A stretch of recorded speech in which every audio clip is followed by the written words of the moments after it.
Então, nós vamos falar da engenharia e a manutenção de aeronaves, né? A palestra, ela seria mais focada para a manutenção aeronáutica mesmo. Eu tentei deixar ela um pouco mais abrangente nas áreas da engenharia, né? Da engenharia mecânica, que trabalha bastante com a indústria. Em momentos aí eu vou dar exemplo da engenharia civil, talvez, e da mecânica, que é o que eu tenho um pouquinho de experiência aí, né? Não muito, mas vamos lá. Então, eu vou querer chegar nesses objetivos aí com a galera, né? Vou tentar fazer com que vocês conheçam os conceitos da manutenção, a importância da doutrina na manutenção aeronáutica e um pouco também na manutenção industrial, e aprender a importância da segurança de manutenção, da segurança de voo e da segurança do próprio trabalhador. Para isso, vou tentar seguir esse roteirinho aí, vai ser breve, simples, vou tentar ser sucinto, né? O mais sucinto possível. Nós vamos falar passar um breve momento pelos alguns fatos históricos da aviação, a classificação dos tipos de manutenção aeronáutica, tanto aeronáutica como na manutenção industrial também. Nós vamos falar da segurança da manutenção e o papel do engenheiro na manutenção, né?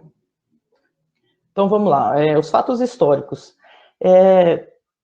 Existem diversos fatos, né? Tanto brasileiros como internacionais, e eu vou tentar pegar um pouquinho mais focado para os fatos do Brasil, né, do nosso país. Então, a aeronáutica, né, ela se inicia, né, desde dos tempos da mitologia grega, Dédalo e Ícaro, né, a história. Depois temos alguns esboços de Leonardo da Vinci, tentando fazer os seus experimentos, o que talvez um dia a gente pode comparar ao helicóptero, né? Pessoal que já viu. Depois tivemos muitos entusiastas da aviação, né, que fizeram dirigíveis, máquinas voadoras com gás de menor densidade do que o nosso ar, que conseguisse fazer uma pequena navegação, alguma coisa, né? E aí, em 1906, Santos Dumont fez o seu voo, né? Em Paris, no Campo Bagatelle. Ele foi um voo televisionado, um voo fotografado, um voo com um acompanhamento de um pequeno público lá, e ele conseguiu, né, voar seus 200 e pouquinhos metros. E aí eu ressalto, né, para vocês essa polêmica aí do primeiro voo de Santos Dumont, né? Foi Santos Dumont ou foi os irmãos Wright, né? Se você perguntar para qualquer americano, ele vai dizer que foram os Wright. Essa polêmica existe pelo fato dos irmãos Wright serem um pouco mais retraídos, né? Eles tinham uma empresa de bicicletas, e nessa empresa de bicicletas eles já lidavam com problemas industriais, espionagem industrial, roubo de patente, etc. Então eles eram um pouco mais retraídos para mostrar o que eles faziam, né? Além do fato do projeto deles, que seria o primeiro voo, não ser motorizado, né? Ele ser lançado via catapulta, ou outros projetos lançados via outros tipos de maquinário, mas nenhum voou como o do Santos Dumont, que foi pelo seu próprio motor a combustão, né? Seguindo depois mais um pouquinho, temos aí a época da Primeira Guerra Mundial, de 14 a 18, né? E alguns problemas, né? Foi quando ela começou a se instituir um pouco mais, né? E aí vimos que os problemas de motores de baixo desempenho, as aeronaves, quase em toda a sua maioria, elas eram de pano e madeira, então não era incomum que elas quebrassem em ar ou que caíssem por algum problema, né? Depois, em 1919, né, logo depois da guerra, teve a Convenção de que foi uma consagração de que o pessoal viu que, estão atacando os céus, né? Então, precisamos fazer alguma coisa que padronizasse, né? Alguma coisa. E aí fizeram essa convenção, e nela se consagrou, né, a soberania do espaço, do Estado sobre o seu espaço. Então, quer dizer que cada Estado, né, cada país, ele tem responsabilidade sobre o seu espaço aéreo, né? O princípio da nacionalidade das aeronaves, que essa convenção, no geral, ela se baseou muito nas convenções náuticas que já haviam na época, né? Então, o princípio da nacionalidade é como no náutico. Se você, lá no final do ano, faz um cruzeirozão gostoso, lá dezembrão, e quando você está dentro do cruzeiro, você está dentro do país ao qual o cruzeiro foi registrado, né? Normalmente, em sua maioria aqui no Brasil, as empresas que têm são registradas na Itália. Então, as pessoas passam a ter, estão submetidas, né, às leis do país ao qual pertencem, assim como nas aeronaves. Se você voando com uma aeronave internacional, você está na nacionalidade da qual a aeronave pertence. E depois é a organização, né, que melhorou um pouco as regras, instituiu alguns padrões propriamente ditos e criou, né, na navegação aérea internacional, o SINA, né, que é a Comissão Internacional de Navegação Aérea, com plenos poderes e as técnicas aplicáveis. Então, todos os que gostaram dessa ideia, que gostaram das aplicações das regras as quais seriam padronizadas, se tornaram Estados-membros e passaram a ser regidos pela essa comissão, tanto quanto a carga ou navegação aérea ou transporte de pessoas e etc. Andando mais um pouquinho, né, em 1932, tivemos a criação do DAC, que é o Departamento de Aviação Civil, que é um braço da SINA brasileiro, vamos dizer assim. Ele padronizou algumas regras que seriam aplicadas aqui no Brasil, né? Trabalhavam-se civis e militares. Ele pertencia a um departamento que eu não me lembro, não me recordo muito bem, e depois passou, a partir de 1940, passou a participar do Ministério da Aeronáutica. Então, ele foi gerido pela Aeronáutica, né? Mas possuía alguns militares. Em 1938, né, tem o Código Brasileiro de Ar, que é esse código que o DAC proporcionou, o Departamento de Aviação Civil proporcionou, e em 1986 ele seria revogado e tornaria-se o Código Brasileiro de Aeronáutica. Então ele passaria, como até hoje ele está em vigor, então ele rege todas as nossas regras, as regras brasileiras, com muitas bases legislativas pertencentes à SINA internacional, né? Entre 39 e 45 teve a Segunda Guerra Mundial e houveram muitas evoluções. Passaram-se aí alguns anos, né, da Primeira Guerra, dos pequenos problemas lá que as aeronaves de baixo desempenho, né, e fracas, vamos dizer assim, e teve uma evolução grande na Segunda Guerra, um fluxo crescente de rotas, tanto rotas nacionais como rotas internacionais. Então, difundiu-se muito bem na Segunda Guerra Mundial. A partir durante a guerra, em 1944, o pessoal olhou e viu que podia ter invasão de Estado, poderia ter algum outro tipo de problema com relação ao Código do Ar. E aí foi criada a Organização de Aviação Civil Internacional, o ACI, ou ICAO em sigla em inglês, que substituiria o SINA. E o ACI vigora até hoje. Hoje em dia ela é um braço da ONU, né? Ela rege, ela versa sobre leis, sobre manutenções e etc. Tudo que seja de cunho internacional. E cada país, com a sua comissão interna, utiliza leis, modifica leis e melhora para cada peculiaridade. Em 2005, né, o DAC foi substituído pela Agência Nacional de Aviação Civil e deixou de ser um braço do Ministério da Aeronáutica, passou a ser uma autarquia civil. Ela teria plenos poderes para fazer o que quisesse, independente do comando da aeronáutica, do comandante da aeronáutica ou das atribuições que a aeronáutica necessitava. E aí ela passou a versar melhor sobre as suas regras e ocupar todo o território nacional de forma mais independente. Aí vamos passando mais um pouquinho, né? Tem a manutenção das aeronaves, a manutenção industrial e etc. Ela tem algumas classificações, né? Aí eu vou mostrar para vocês que as classificações básicas, as classificações iniciais, elas são a manutenção preventiva, corretiva e preditiva, né? Na manutenção aeronáutica, utilizamos muito bem delas. A manutenção preventiva, que pode ser chamada de hard time maintenance, ela tem serviços periódicos e inspeções programadas. Serviços periódicos quer dizer que para se fazer a inspeção, para se fazer a manutenção em determinado maquinário, ou avião, ou imóvel, e etc., haverá um tempo pré-determinado. Por exemplo, eu tenho uma indústria que tem uma máquina que quebrou um eixo.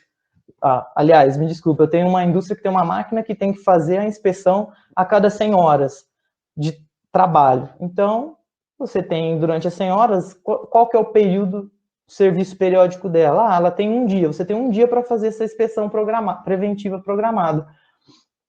E é mais ou menos assim, ela serve para prevenir que algum problema possa acontecer, né? Ela sempre tem algum tipo de controle, que no caso da aeronáutica, o mais comum, os controles mais comuns são hora de voo, pouso ou decolagem e calendárica, né, por período. Na industrial, já se é mais comum que maquinários que tenham orímetro, que meçam a hora, que seja inspeção por hora.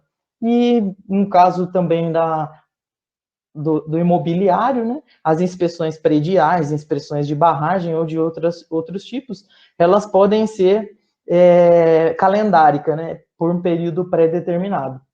Então, sempre vai ter um tipo de controle. Aí eu te pergunto, né, por que é bom parar e fazer essa manutenção preventiva? Por quê? Porque ela permite que a empresa, ou que a empresa industrial, ou que a empresa aeronáutica, ela tenha uma operação contínua, ou que seja previsto a sua parada, para que seja se preparado. O que eu quis dizer? Vamos supor que tem uma indústria que precisa fazer na sua linha de produção uma manutenção preventiva. Então, o pessoal que é do setor de operações, ele consegue saber que dia que vai ser essa preventiva e preparar o seu estoque, que seja, para que ele não se falte, né? Que a empresa parada é dinheiro, né? Tempo é dinheiro no capitalismo, né? Então, é por isso que ela é uma manutenção muito interessante e muito bem utilizada hoje em dia. Desculpe. Depois, correndo mais um pouco, temos a manutenção corretiva, que é a mais comum, que é o que a gente costuma fazer no nosso carro, né? A galera, em sua maioria, quebrou uma bomba de combustível, vai lá, troca, vai lá e arruma. É chamada de Condition Monitoring Maintenance. Então, ela se dá por falha, defeito ou mau funcionamento.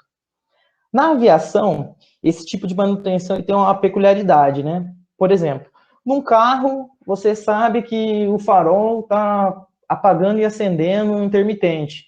Aí, se ele apagar numa noite escura, você para no acostamento e resolve esse problema, e chama o guincho e faz alguma coisa.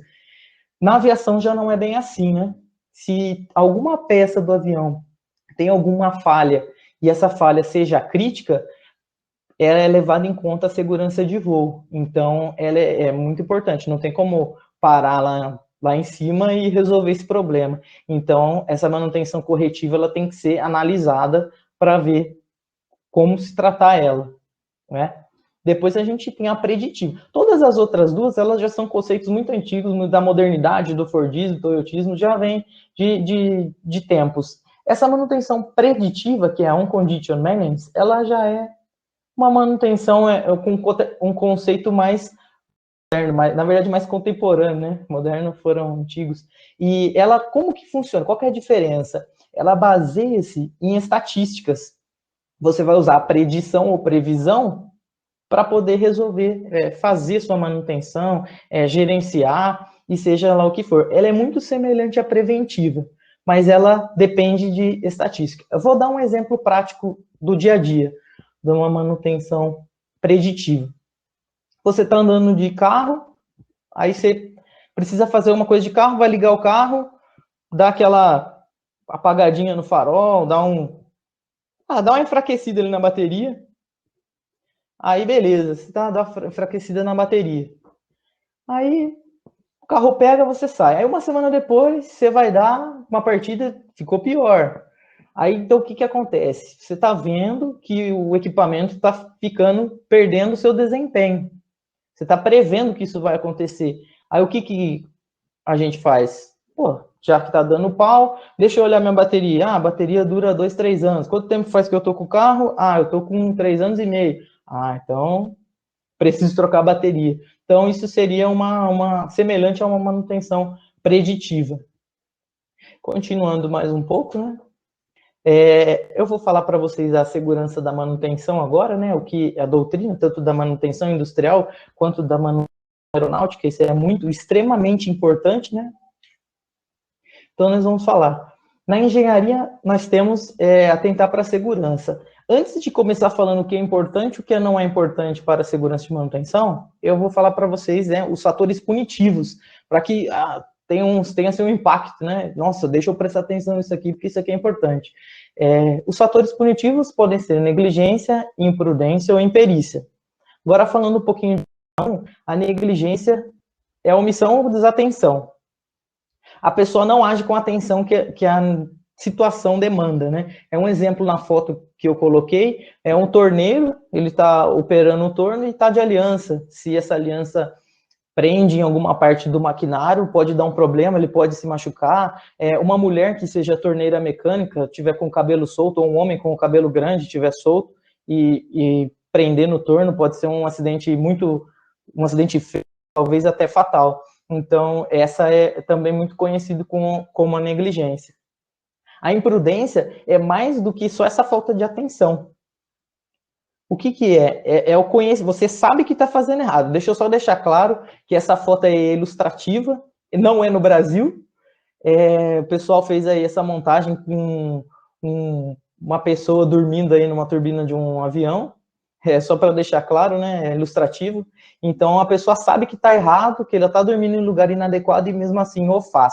Se o piloto não o ver, se o pessoal que está de apoio aí no chão, aí fora, apoiando o piloto, apoiando a aeronave, não vê, e é dada a partida, acontece uma coisa extremamente ruim, né? Ele pode prender no motor, ele pode se machucar, ele pode destruir o motor, então pode ter tanto danos fatais, que são os piores, né? Os danos ao ser humano, quanto os danos físicos ao material, né? Que seria problema de custos. Então, é muito importante que se tenha consciência, né, disso que pode acontecer.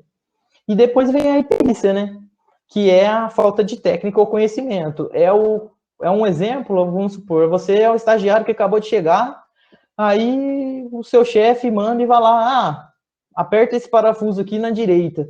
E aí você chega lá no lugar e não sabe que parafuso que é, a direita dele, a direita da máquina, a direita esquerda, você fica perdido. Então, isso aí é um erro numa tarefa. E um outro ponto é uma coisa que você deveria saber, né? Então, você não tem o conhecimento, e aí falta a técnica, né? Você fez o curso, mas você não tem experiência.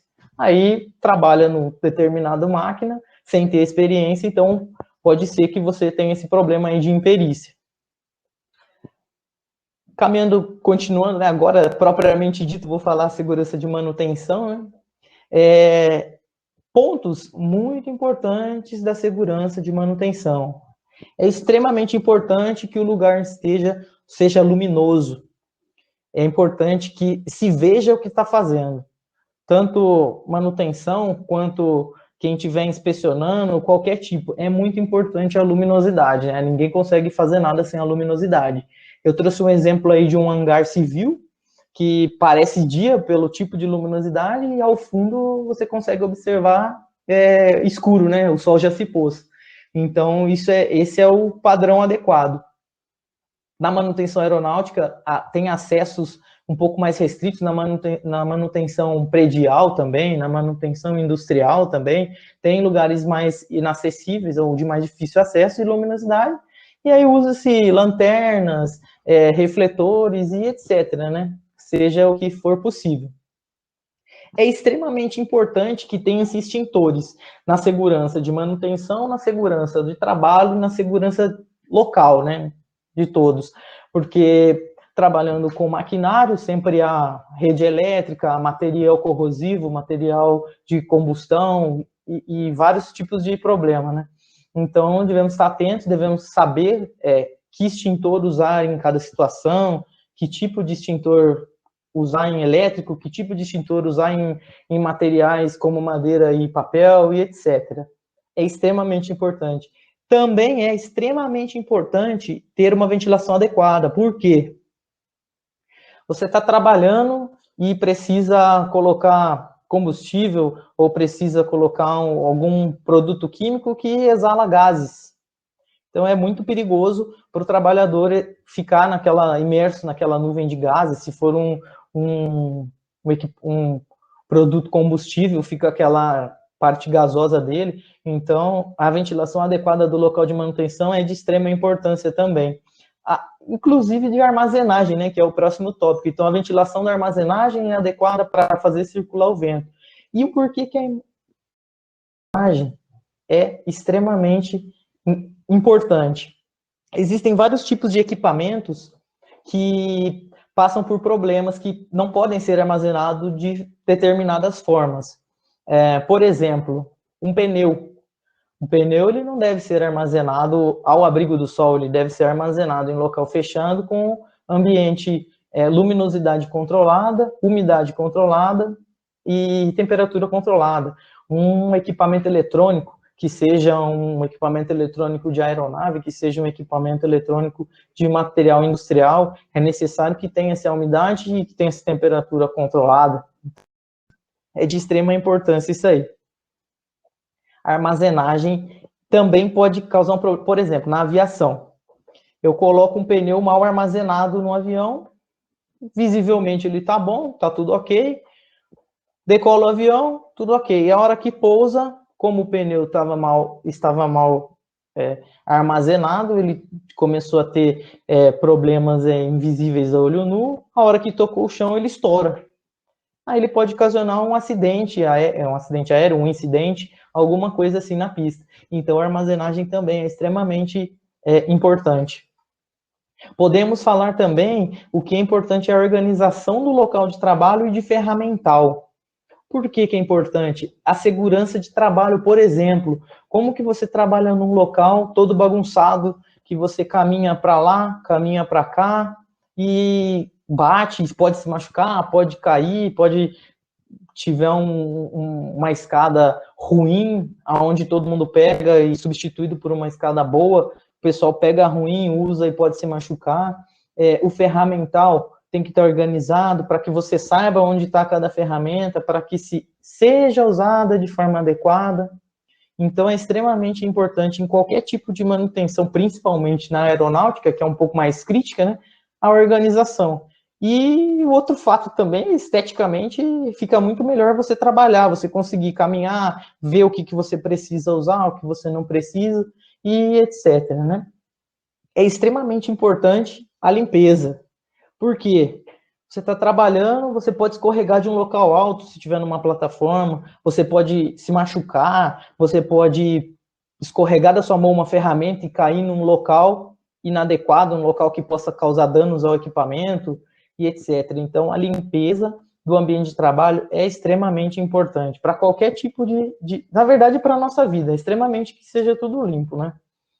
Uma coisa muito importante também, esse já é um pontinho um pouco mais da aviação, que são as ordens técnicas, os documentos técnicos, os manuais técnicos, né?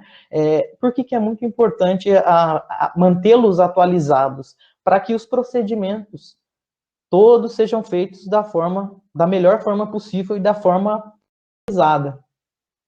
Não é muito comum na mecânica automotiva, na mecânica diesel, na mecânica industrial, não é muito comum que o uso de ordens técnicas, de manuais, mas na aviação não só é comum, como é imprescindível e obrigatório a utilização dos manuais técnicos. Cada parafuso, cada porca, cada fio esticado de comando de voo tem que ter a tensão adequada de acordo com a temperatura. O parafuso tem que ter o torque, a medida de aperto dele tem que ser adequada, porque qualquer diferença de aperto ou de soltura de parafuso pode causar um problema com as atitudes que o avião sofre, né? Tanto de força G no voo, quanto variação de temperatura grande, né? Grandes variações de temperatura. É extremamente importante que se tenha supervisão. Por quê? Na aviação, por exemplo, não existe serviço feito que não é supervisionado por alguém que tenha mais experiência ou tanta experiência quanto o técnico, que é o chamado inspetor. Então, a supervisão é de extrema importância para quê?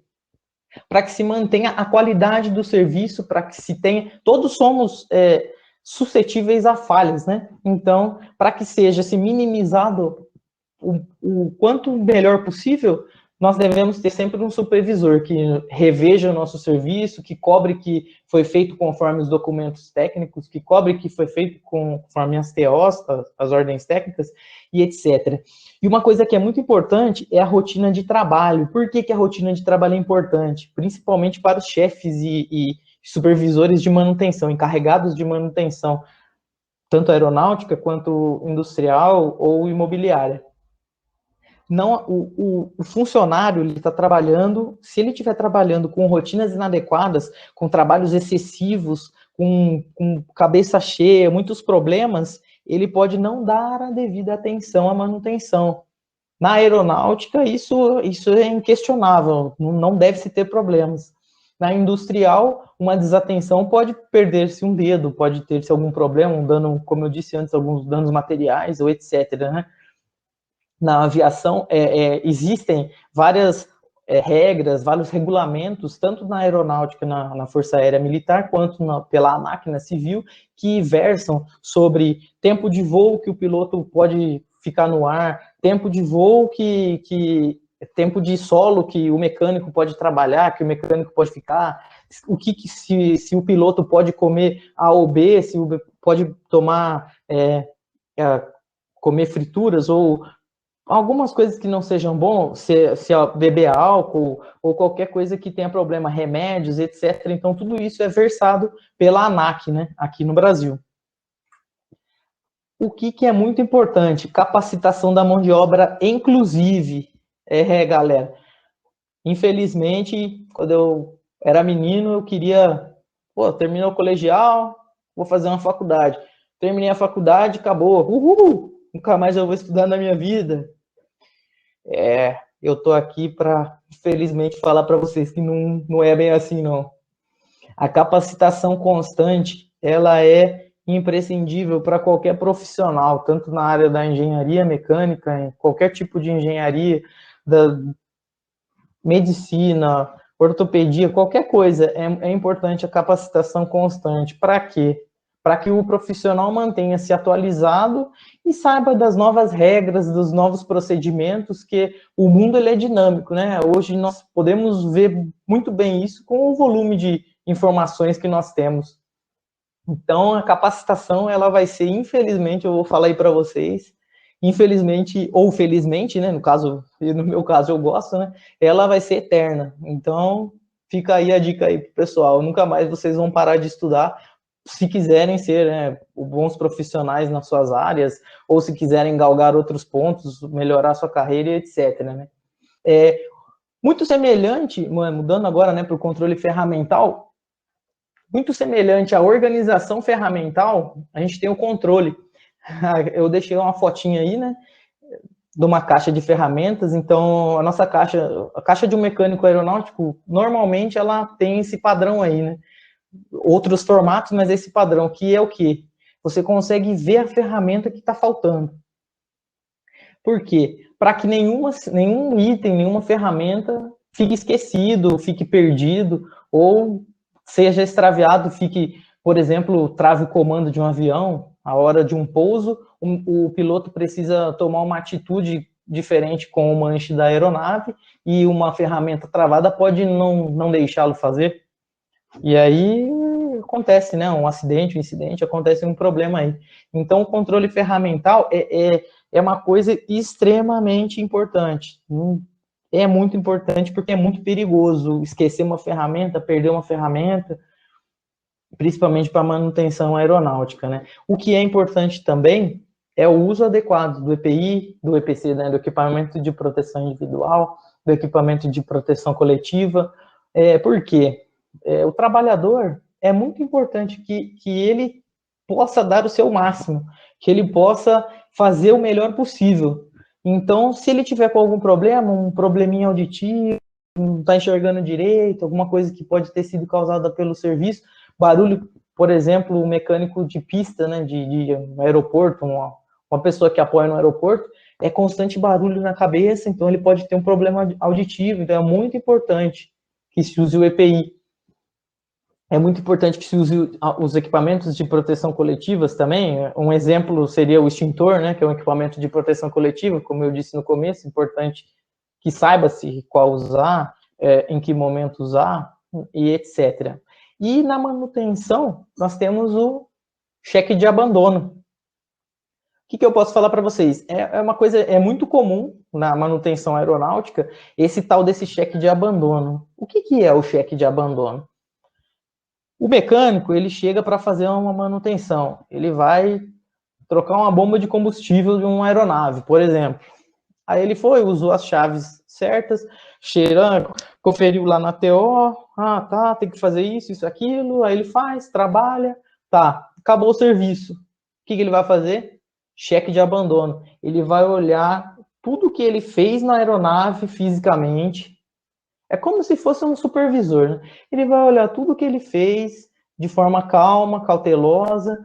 Eu tirei essa mangueira, eu pus essa mangueira. Eu tirei esse parafuso, pus esse parafuso de volta.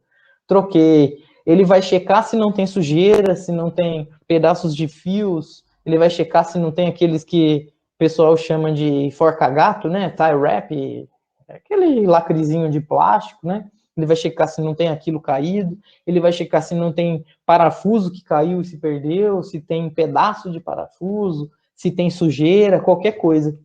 Então ele faz um cheque geral, que ele checa tudo que foi largado, tudo que foi usado e faz um geral de qual foi a manutenção. E após isso, o supervisor, no caso da aeronáutica, um inspetor, ele vê de novo o serviço. Então, é um cross-check que serve para minimizar o quanto mais melhor de erros, porque a aviação ela é bem crítica, né? É isso que eu acho que é importante. Aí vocês falam assim, cara, esse cara maluco aí, tudo é extremamente importante, tudo é, caraca, tudo tá na hora, vê isso, presta atenção então. Eu falei isso propositalmente, que tudo, eu enfatizei que tudo fosse importante, o pessoal ficar com isso na cabeça. Cara, esse cara é maluco, tudo para ele é importante, meu, caramba, tudo é o mais importante de todos. Para vocês guardarem isso para um dia, daqui 5, 10, 15 anos, você possa lembrar, quando estiver ensinando alguém ou quando estiver passando um serviço, você puder lembrar. Puta, teve um cara uma vez, numa palestra da CEMEC lá, ele falou que tudo é extremamente importante, que tudo é crítico. Não, vamos fazer isso aí engrenado, vamos fazer isso aí de forma boa. E aí, o engenheiro, né, no caso, que está projetando, que está fazendo, que tem uma equipe, ele vai passar um pouco disso para a sua equipe, para as pessoas com um pouco menos de experiência, né? É isso que eu queria falar. Continuando aí pelo nosso roteirinho, né? Eu vou falar agora um pouco do papel do engenheiro na manutenção, tanto na manutenção aeronáutica, quanto na manutenção industrial, na manutenção imobiliária, predial, como eu havia dito, né? Então eu vou falar um pouquinho porque era uma incógnita que eu tinha, né? Você vai lá, né, na minha época que fazia FUVEST, olhava lá, putz, catálogozão, assim, dessa grossura, com todos os cursos da FUVEST, tinha um catálogo da Unesp, tinha o catálogo da UFSCar, aí você, engenheiro de mecânico, mas, caraca, o que ele faz? O que o engenheiro faz? Ele projeta, ele desenvolve, ajusta, ele modifica. Ele faz isso. Ele faz, realmente. Você vai aprendendo a projetar equipamento, desenvolver novos equipamentos, a ajustar equipamentos para que caiba na sua função, para que caiba no seu projeto, você vai ajustar outros equipamentos, para modificar para que seja melhor, para que tenha menos custos, para que seja mais barato, e etc. Mas, além disso, o engenheiro, ele vai ser chefe, ele vai ser gerente, ele vai ser supervisor, ele vai ser um líder. O engenheiro, ele vai ter uma equipe, ele vai ter um pessoal que vai seguir ele, que vai atender, ele vai resolver. O engenheiro, na verdade, ele resolve problemas, né? Ou cria problemas, ele resolve, cria problemas, depois resolve. E o que seja melhor para o seu maquinário. E aí ele vai fazer o papel também. No começo da carreira, talvez muito mais, ele faça desenvolvimento de projetos, ele coordene pequenos desenvolvimentos de projetos. Mas, galgando a sua carreira, muitos dos engenheiros, né, grande parte dos engenheiros, vão chegar ao status maior da sua empresa, que é ser o chefe da engenharia de uma empresa, por exemplo, que é o chefe de design da Embraer, que seja outra empresa aeronáutica, né, ele vai fazer isso. Então, o que é? É muito importante. Ele vai gerir pessoas, ele vai gerir projetos. Então, o engenheiro mecânico que trabalhar com manutenção, que trabalhar com isso, na verdade, em geral, todos os tipos de engenheiros, né? O engenheiro químico, o engenheiro civil, o engenheiro mecânico, o engenheiro elétrico, todos eles terão que ter humildade para ouvir os seus técnicos, para ouvir o que o pessoal que está com a mão na massa todo dia ali tem para dizer, para que o pessoal escutar o que eles têm para passar, ouvir a experiência do tiozinho que está lá na empresa faz 40 anos fazendo a mesma coisa, e aí ele vai falar para você, pô, faz assim, não faz assado, que vai ser melhor. Ó, e se a gente desenvolvesse isso? E aí o engenheiro vai trabalhar também nessa área, né? E vai entender os problemas operacionais. Eu destaquei, eu coloquei isso aí, e eu queria até dar um enfoque maior. Quais são os problemas operacionais? Muitas vezes o engenheiro ele não tem a prática, né? Ele não tem a vivência. A gente se forma na faculdade, vai trabalhar, né? Cria, desenvolve o projeto, faz etc. Vocês terão na mão de vocês pessoas, técnicos, auxiliares, todo tipo de pessoas. E as pessoas que estão diariamente com o seu projeto, elas vão ver alguns problemas operacionais. Exemplo da aviação. Precisa se mexer no parafusinho A do trem de pouso do avião, por exemplo. Só que você não tem acesso. O problema operacional é que você não tem acesso para mexer naquele parafusinho A. Aí, para mexer no parafusinho A, você precisa tirar a proteção, tirar a roda, tirar o trem de pouso, para poder apertar o parafusinho A e depois colocar o trem de pouso, colocar os equipamentos, colocar a roda, por exemplo, né? Então, muitos problemas da manutenção, muitos problemas de maquinário, que às vezes até são redesenvolvidos, né?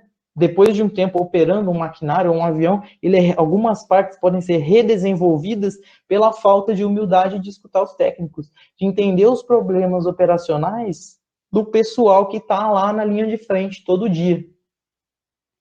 E o pessoal tem, como eu disse, né, prezar pela capacitação, tanto própria quanto da equipe. Então, é muito importante o estudo contínuo, né? O estudo contínuo. Você está fazendo um desenvolvimento, vai mudar o material, vai evoluir o material, o que você usava vai se descobrir, como há um tempo atrás o amianto, vai se descobrir que ele não se usa em elevador, porque o pó dele pode causar câncer ou algo do gênero, algum problema assim, e etc, né? Vários acontecem isso aí. Então, a capacitação é extremamente importante. E o engenheiro na manutenção, ele tem responsabilidades, né? Muitas responsabilidades legais, imputações jurídicas e passa a ser até, vamos dizer assim, ad eterno, né? Eternamente, né? Não necessariamente eternamente, tem um período, mas você tem, isso aí é uma foto, por exemplo, do desastre das Marianas, depois de um tempo, você vê que ainda tem alguns problemas.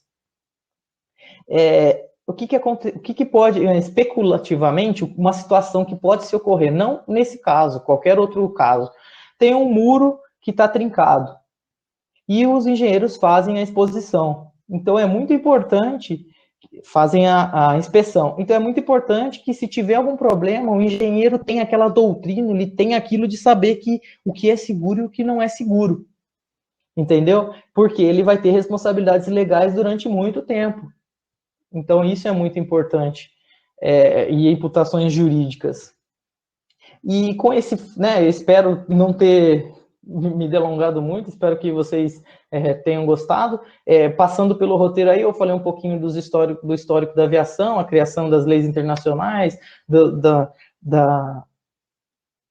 das órgãos internacionais, tanto o Brasil quanto o mundo, um pouquinho da história lá da Santos Dumont, os irmãos Wright e etc., né? Eu falei as classificações, as 3 classificações de manutenção, a preventiva, a preditiva, a corretiva. Existem subclassificações, mas eu achei que interessante saber o principal, né? Eu falei um pouquinho da segurança de manutenção para todo mundo e o papel do engenheiro na manutenção, né?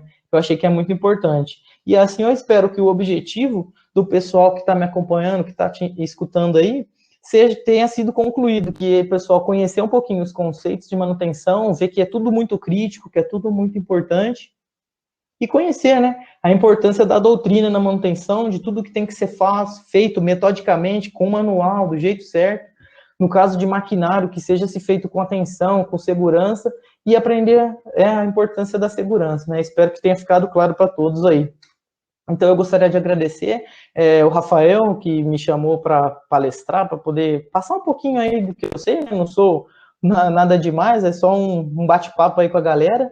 E tem uma frase aí do Pequeno Príncipe, né, do Antoine de Saint-Exupéry, que é: o verdadeiro homem mede a força quando se defronta com o obstáculo, né? Então, o engenheiro está lá, tem que resolver problema, e aí que você vai ver se você está pronto ou não, se está preparado ou não. E eu gostaria de agradecer aí o pessoal, muito obrigado, pessoal que me acompanhou, espero não ter falado muito rápido, espero ter me feito entender